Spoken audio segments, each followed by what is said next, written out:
Hello বন্ধুরা, আমি রিম্পা। আজ আমি তোমাদের সামনে একটি নতুন রান্নার ভিডিও নিয়ে আবার চলে এসেছি।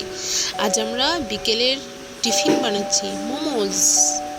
আর মোমো বানানোর জন্য তো কী কী লাগে তোমরা তো সবাই জানো। আমরা এখানে দিয়েছি গাজর, পেঁয়াজ, বাঁধাকপি, কাঁচা লঙ্কা, আদা, রসুন।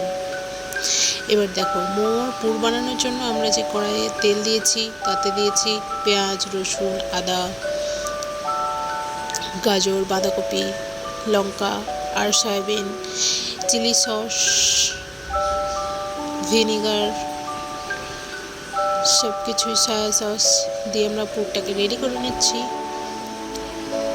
কি সুন্দর পুরটা রেডি হচ্ছে, প্রায় আমাদের হয়েও গেছে। ময়দা মাখানো রেডি, আমাদের পুর রেডি। আমাদের মোমো বানানোর জন্য লেচি কাটা হয়ে গেছে। এবার মোমোর শেপগুলো দেওয়া হবে। মোমোর শেপ দেওয়া হচ্ছে আস্তে আস্তে।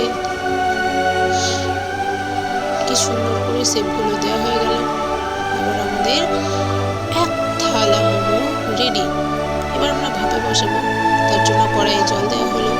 তারপর মোমোসগুলোকে নিয়ে এসে তাতে একটু তেল দিয়ে মোমোগুলো দেওয়া হলো, ভাপে বসাবো বলে একটা একটা করে সব মোমোস দিয়ে দেওয়া হলো।